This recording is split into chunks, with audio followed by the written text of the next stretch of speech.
Denpasar itu tempat saya dibuat. Oh, jadi ada Jadi beda ya dengan orang yang momentum lain. Nah, Bapak iya. Ibu ketika Iya. gitu lah. Sepertinya kok Bapak ini menguasai segala bidang Ya enggak. aspek dari mulai musik atau olahraga gitu. Dulu mungkin sama dengan yang lain ya. Iya. Jadi dulu itu katakanlah saya itu kalau suruh nyanyi di tempat umum sebenarnya tetap malu. Malu. Ya, sama ya. Teman. Cuman bedanya mungkin dengan orang lain, yang memotivasi saya jadi berani nyanyi di tempat umum adalah anak saya. Iya.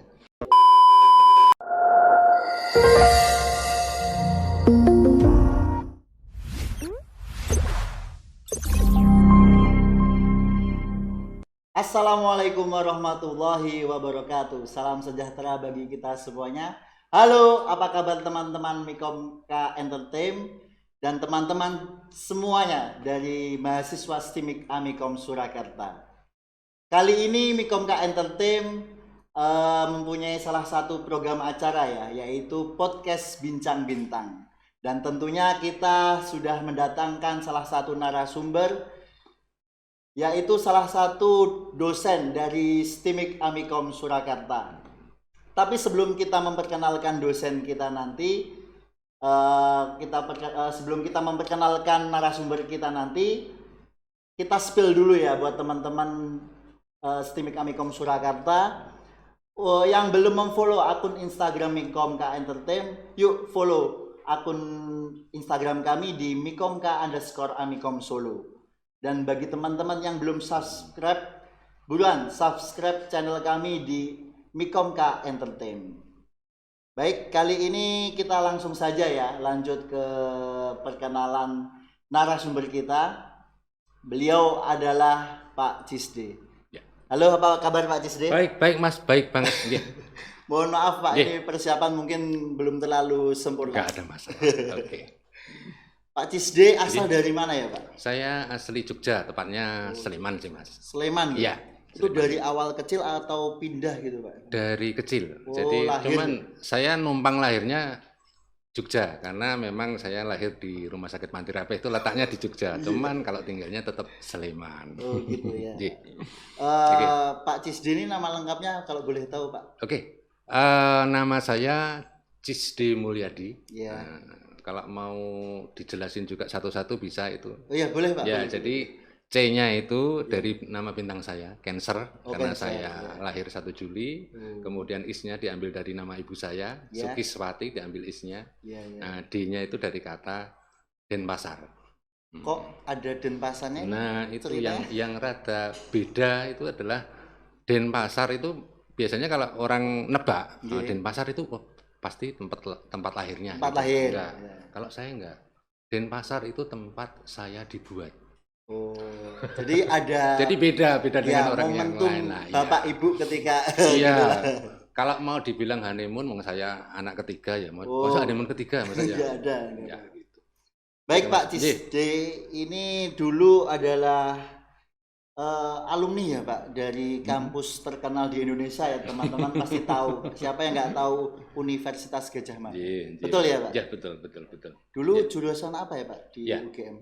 Jadi kebetulan saya itu kuliahnya campur aduk ya. Kalau mau saya jelasin dari saya lulus SMA. Boleh Pak? Ya. Tahun pertama saya itu kuliahnya di jurusan perikanan. Oh perikanan. UGM juga. Oke. Jadi kemudian saya kuliah itu jurusan perikanan, kuliah 1 tahun. Ya.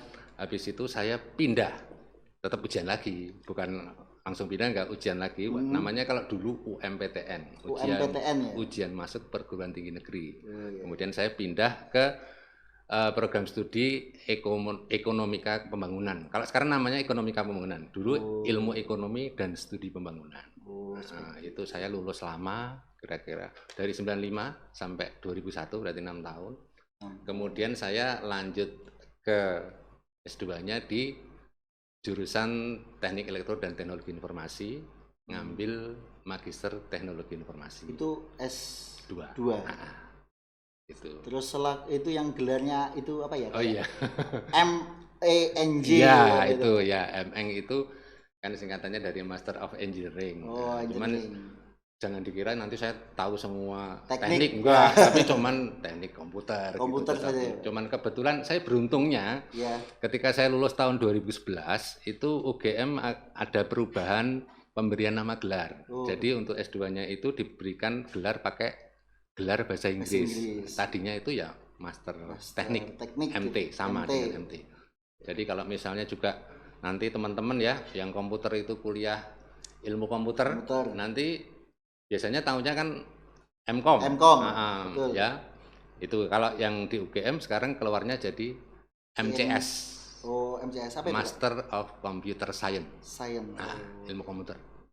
Gitu. Apakah dari setiap kampus tuh berbeda Pak pemberian gelar Pak? Sebenarnya memang apa ya? Itu kebetulan saya nggak terlalu tahu, tetapi memang waktu itu UGM memang ada perubahan itu. Jadi apakah itu hanya katakanlah yang menang hanya perguruan tinggi tertentu, saya kurang begitu lihat. Tetapi memang kita biasanya nanti taunya adalah kita lihat di nomenklatur program studi. Nah, untuk program studi ini gelarnya apa?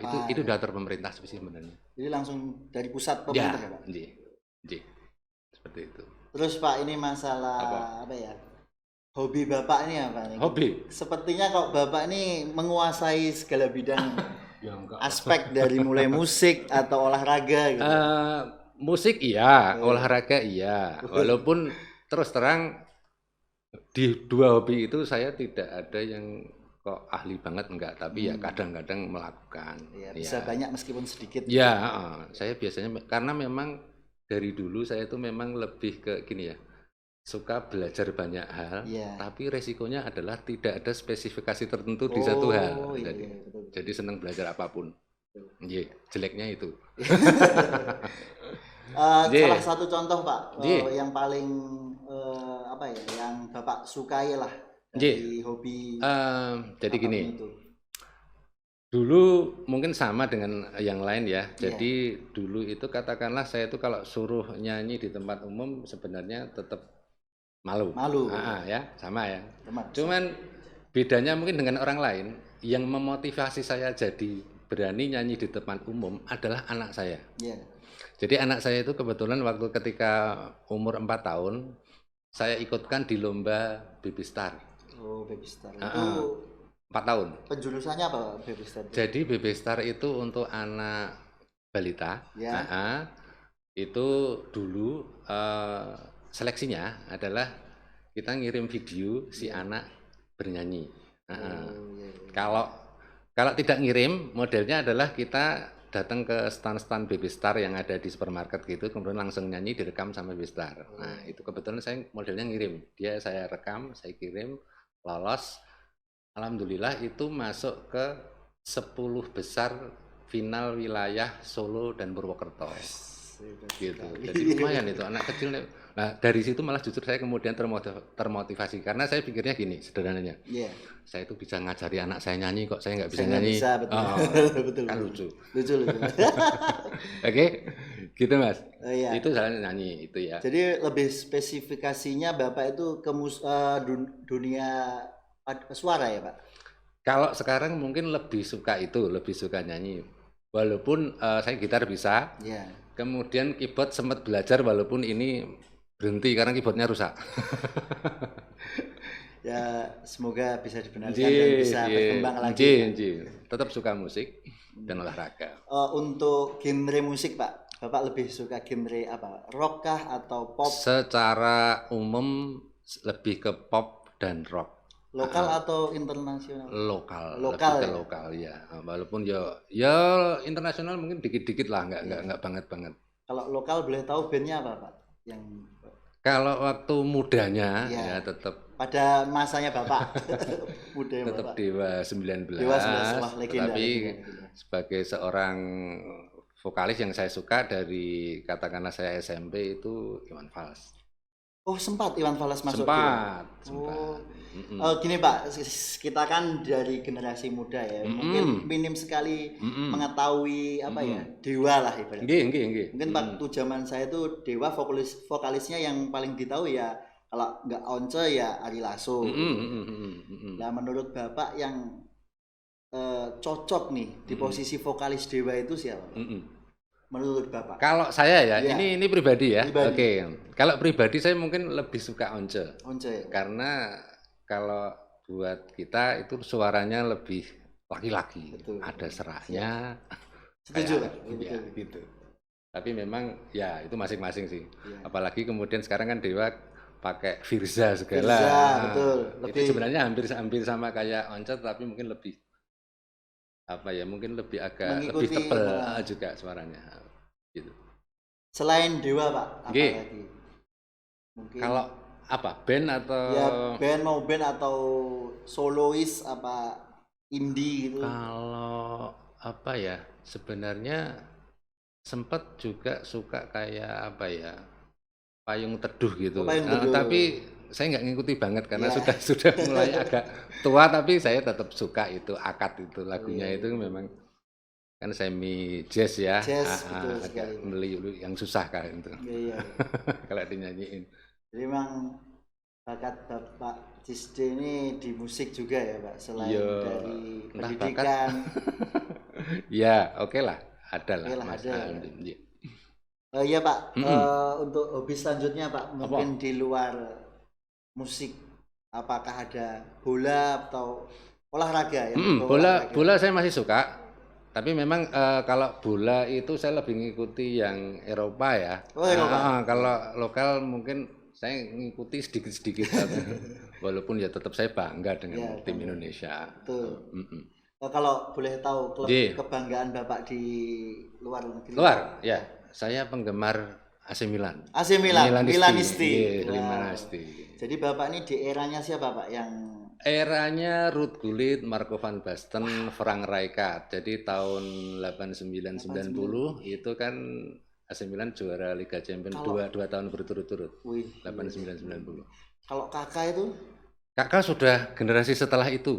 Mungkin generasi saya Pak itu. Agak 90-an akhir, 2000-an awal itu Kakak. 99 ke 2000 lah itu Kakak. Habis itu kan Shevchenko. Oke, gitu. Pak, itu stadionnya itu emang satu untuk dua klub apa bagaimana Pak? Masih satu untuk dua klub. San Siro. Itu kan kalau ngasih nama kan kalau setahu saya ya, kalau Milan yang main ngasih namanya San Siro. Tapi kalau Inter yang main Giuseppe Meazza, karena Giuseppe Meazza itu bekas pemain Inter. Jadi legendanya jadi agak beda, Mas. Walaupun sama sebenarnya, stadion yang sama. Jadi Milanisti ya.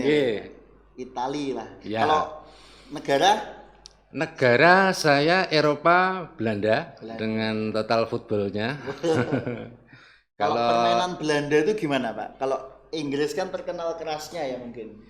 Jadi mungkin kalau Anda ya, namanya juga istilahnya kan total football. Nah, jadi kalau Belanda itu kalau main modelnya bisa semua yang 10 orang ini nyerang kecuali kiper. Jadi kalau bisa itu mengurung setengah lapangan. Kayak Ajax Amsterdam gitu ya. Ajax Amsterdam itu yang mewarisi total football ya. Betul. Yang masih melekat identik dengan ciri khas sepak bola Belanda. Jadi jangan suruh Belanda bertahan. Wah, kalau Italia kan kayak pertahanan mungkin Pak ya. Catenaccio. Vakum gitu Catenaccio. Tapi walaupun ya sekarang sudah agak berubah. Tapi memang kan dia kan terkenal dengan pertahanan Grendelnya Catenaccio. Walaupun sekarang sudah agak sedikit berkurang kalau saya lihat. Apalagi sekarang AC Milan sudah ada Ibrahimovic Pak. Oke. Itu gimana Pak? Menurut jenengan apakah ada serangan yang sangat indah setelah masuknya si Ibrahimovic gitu Pak? Bagaimanapun Ibra itu kan kalau di AC Milan, kalau saya melihatnya kan memang untuk katakanlah penyemangat, pembangkit, memberikan pengalaman ke pemain muda. Tapi secara fisik pun dia masih sangat bagus, powerful seperti Cristiano Ronaldo. Yang Cristiano Ronaldo masih kuat sprint, walaupun umur 36 dia sprintnya juga masih keren, masih cepat. Ya, Untuk Liga Inggris, Pak. Nggih, Ada Liga nggak Inggris. yang tim favorit Liga Inggris menurut? Eh, Memang dulu itu saya sempat suka MU. MU. Tapi kalau sekarang mungkin secara permainan saya lebih suka Liverpool. Liverpool. Iya. Karena menang di tahun kemarin kah apa gimana, Pak? Jadi gini ya. Kalau saya salah silakan dikoreksi. Ya, Jadi kalau Anda sempat lihat bagaimana Liverpool dengan Jurgen Klopp-nya, Iya, Jurgen itu kan dia itu kalau buat saya sih sadis sebenarnya. Jadi Dia itu pertama dia pressing, ya. Kalau main pasti pressing. Kemudian ketika lawan lengah, dia tuh transisi serangannya sangat cepat banget. Ya. Jadi ketika si musuh itu belum sampai membentuk katakanlah pertahanannya, dia sudah nyerang dan cepat banget, dan itulah biasanya sisi keunggulannya Jurgen Klopp. Apalagi ditambah komposisi Mane dan Salah. Betul, penyerangnya juga cepat-cepat. Itu sprintnya ngeri juga itu. Oke. Ya, itu dari segi sepak bola ya. Terus Bapak Pak Jisde nih ya. Pak Jisde ini santai aja. Di sini selaku apa Pak di kalau di Stimik Amikom kebetulan dari mulai ya kalau kita berubah menjadi Stimik Cipta Dharma, itu saya diberikan apa istilahnya katakanlah kewajiban atau memegang lembaga penelitian dan pengabdian ke masyarakat. LPPM. Ya. Itu tugasnya ngapain ya Pak? Jadi sebenarnya tugas saya kalau sebagai LPPM atau sebagai ketua LPPM, kita itu sebenarnya lebih ke mengadministrasi ataupun mengkoordinasi semua penelitian dan pengabdian masyarakat di Stimik Amikom Surakarta. Gitu. Jadi sama kalau misalnya kalau di pendidikan itu kita ada BAIK kalau di tempat kita ya. Kalau BAIK khusus untuk pendidikan, kalau kami yang penelitian dan pengabdian masyarakat. Gitu. Jadi terus terang kan sebenarnya kalau dari pemerintah itu sekarang itu kewajibannya adalah penelitian dosen itu harus dengan mahasiswa.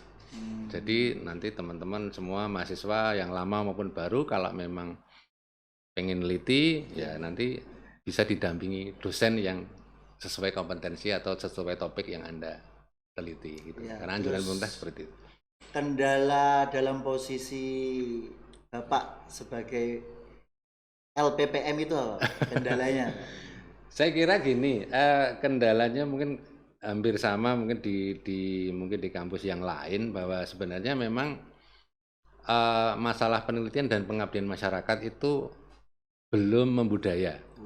Jadi kalau ngajar atau pendidikan itu semua biasanya sudah auto. Pokoknya begitu tahun ajaran baru kita ngajar. Tapi untuk penelitian dan pengabdian masyarakat itu memang harus ekstra keras untuk mengajak dosen maupun mahasiswa untuk meneliti.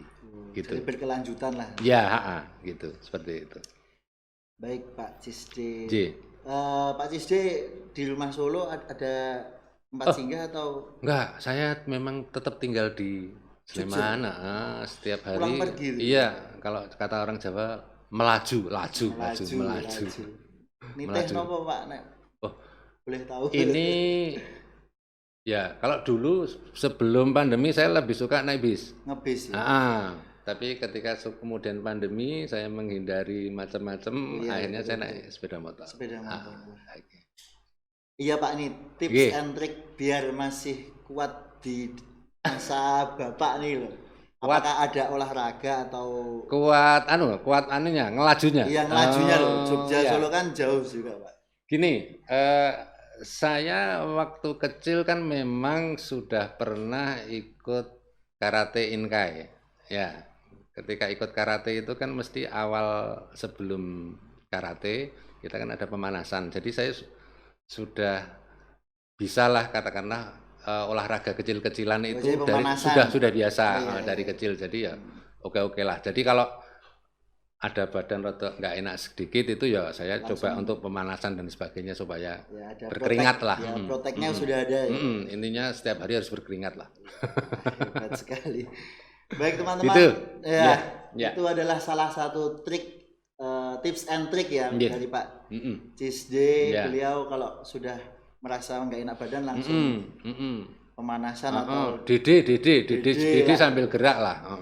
Kebetulan ini kan pandemi COVID itu kan kita kalau Dede produksi vitamin D3 katanya itu bisa menjadi lebih baik.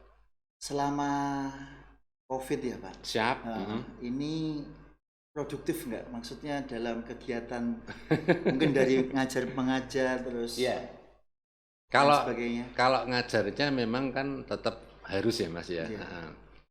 Cuman memang di sisi lain sebenarnya memang saya kemarin ketika awal pandemi pertama itu coba untuk produktif buat konten YouTube.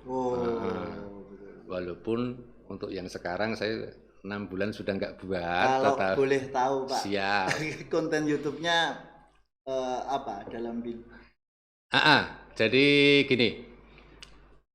Awal kebetulan kan kita tahun lalu kan ada webinar series ya, kebetulan saya ngisi yang pertama, saya ngisi tentang YouTube juga, itu masih awal katakanlah sampai bulan Desember.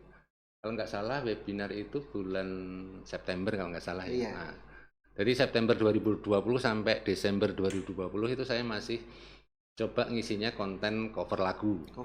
Seperti tadi kan saya memang ya masih agak hobi. Ada basic ya. Kemudian di tahun 2021-nya saya coba beralih ke konten seputar YouTube. Memang seputar YouTube. Jadi pembahasannya mengenai YouTube, ya.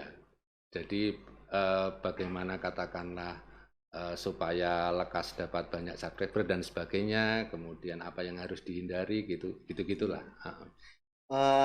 Kalau boleh tahu nama YouTube-nya apa Pak? Nama YouTube-nya sesuai nama saya, Cisde Mulyadi. Bisa dieja ya Pak? CISDE spasi Mulyadi. Pak Cisde Mulyadi. Nah kebetulan belum tak ganti. Ya teman-teman bisa subscribe juga ya ke channel YouTube Pak Cisde. Ya ini Pak, pesan untuk generasi muda, apalagi kan di era COVID seperti ini apa Pak? Jadi gini Mas, kalau yang saya pegang dari kita mulai COVID itu memang kita itu harus secepatnya berubah ke digitalisasi di segala bidang apapun. Ya, mau cara pembayaran maupun cara pembelian kita itu harus, pokoknya jangan sampai gagap tentang digitalisasi itu. Anda harus tahu semua. Saya kira nanti semua juga seperti itu, ya. Jadi kalau saya pesan saya itu aja sih, karena ya ini digitalisasi ini juga nanti perubahannya pasti cepat banget. Betul sekali. Makanya untuk teman-teman yang di luar sana masih SMA, kalau mau kuliah atau mengikuti zaman, silakan daftar ke Amikom Surakarta. Apalagi di era 4.0 ini semua kemajuan itu mengikuti digital juga. Betul. Ya. Baik, terima kasih Pak Cisde waktunya. Sama-sama Mas Noval. Sudah jauh-jauh dari Yogyakarta. Iya. Kalau boleh tahu Pak alamatnya di mana kalau teman-teman pengen mampir bisa? Alamatnya itu kalau saya itu alamatnya judulnya Saren. Daerah? Jadi nama pedukuhannya adalah Pedukuhan Tempel. Catur Tunggal desanya, Depok itu kecamatannya, Sleman kabupatennya. Oh iya Pak, ini Pak. Sampai kelupaan. Ini teman-teman ya yang kemarin kita Instagram. Iya, Instagram. Ada pertanyaan, Pak. Siap. Ada yang bertanya. Ya, sebentar. Ini yang tanya 10 orang dikurangi 9 jadi 1 orang saja. Banyak banget ya. Banyak sekali Pak ini. Oke. Dari Kak Rian Nggih. semester 5 Kak ini. Oh, semester Semester 5. lima. Oke. Nggih, Dari nggih. Prodi MI Ya, Multimedia Pak. Ya, siap. Pak Cisde mau bertanya Nggih. ini. Contoh tugas akhir untuk konsentrasi multimedia itu gimana Pak? Ya. Kalau untuk di kita ya di STEMIK Amikom Surakarta untuk sementara ini ya nanti ini kan namanya yang boleh memberikan wewenang untuk masalah topik adalah nanti Kaprodi ya. Oh, Kaprodi ya. Manajemen Informatika. Biasanya yang dari tahun kemarin itu adalah film, media pembelajaran. Ya. Ya. Jadi film itu sebenarnya monggo mau film live Ya. atau film animasi 2 dimensi. Oh, 3 dimensi monggo kalau memang bisa. Kemudian media pembelajaran. Yeah. Kebanyakan juga yang lain adalah videonya juga bisa ke video profil. Nah, seperti itu. Bisa kayak desa gitu. Ya, bisa. Terus perajin seperti itu. Beberapa juga boleh seperti iklan layanan masyarakat, tetapi bentuknya monggo mau dalam bentuk film live atau bentuk animasi 2 dimensi maupun 3 dimensi. Nah, itu ya Kak Rian sudah dijawab dari Pak Cisde langsung. Ya, terima kasih lagi Pak. Sama-sama Mas. Baik teman-teman Amikom Surakarta, mungkin cukup sekian dari kami. Tentunya stay tune di YouTube Mikomka Entertain. Dan jangan lupa juga subscribe di channelnya Pak Cisde di Cisde Mulyadi. Terima kasih Pak. Matur suwun. Sama-sama. Ya, ngapunten. Baik, Mikomka, keep watching, listening, and understanding. Terima kasih. Wassalamualaikum warahmatullahi wabarakatuh. Waalaikumsalam warahmatullahi wabarakatuh.